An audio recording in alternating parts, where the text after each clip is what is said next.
చేయాలి మహారాణిగా వండుకున్నావు. అట్లా కాదు, ఇంకొంచెం మరి నేను చెప్పేది ఒకసారి నేను ఇవి ఉన్నారు కదా, ఆమె అనుకుంది కదా ముందు అన్నీ ఏడుకోలేదు. అరే చెప్పేదా కీనే నన్ను చెప్పాయి ఫస్ట్. ఏమమ్మా మారా లెక్క వండుకున్నావు, ఇంట్లో పని ఎవరు చేయాలనుకున్నావు? నేను గట్టి మరి నువ్వైతే చెప్పినావు. ఏమమ్మా మహారాణిగా వండుకున్నావు, ఇంట్లో పని ఎవరు చేయాలి?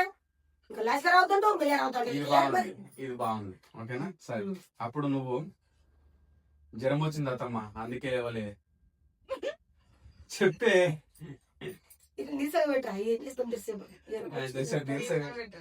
జ్వరం వచ్చింది అత్తమ్మా అందుకే లేవలే.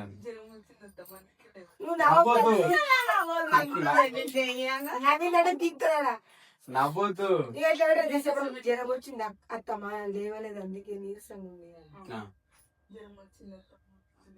నువ్వు అప్పుడు యాక్టింగ్ చేస్తే అప్పుడు మంచిగా వస్తుంది.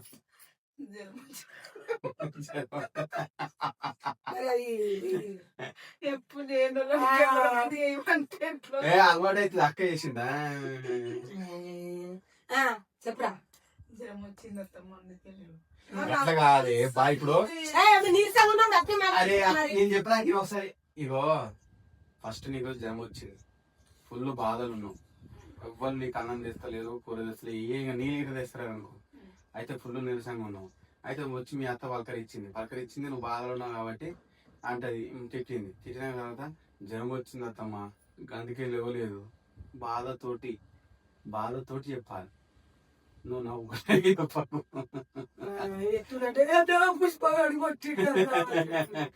సరేనా? సరే చెప్పు.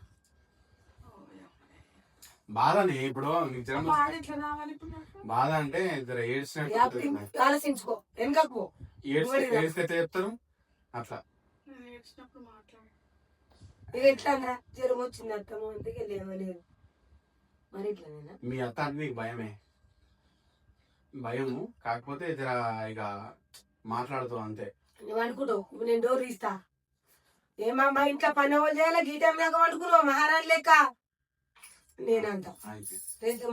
జ్వరం వచ్చింది అత్తమ్మ నాకు చేతన ఎత్తలేదు అత్తమ్మ, జ్వరం వచ్చింది అన్నం తినబుద్ధి ఎత్తలేదు అంటది.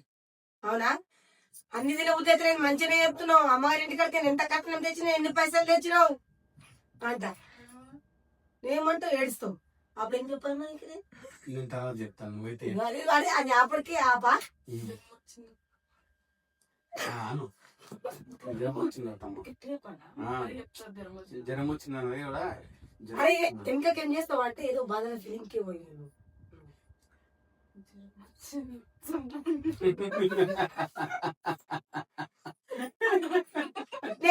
చూసుకో.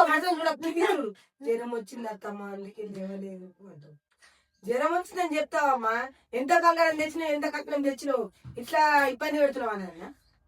ఏమనాలి? జ్వరం గట్టిగా కొంచెం బాగా వచ్చింది. జ్వరం వచ్చింది అత్తమ్మా అందుకే నాకు ఇంకోసారి అంటే నవ్వు వస్తుంది. నువ్వు నవ్వకే పోయి అమ్మ పుష్ప 10 మంది పిచ్చి నవ్వు నవ్వుతాడు నాకే చెప్తున్నా అందరూ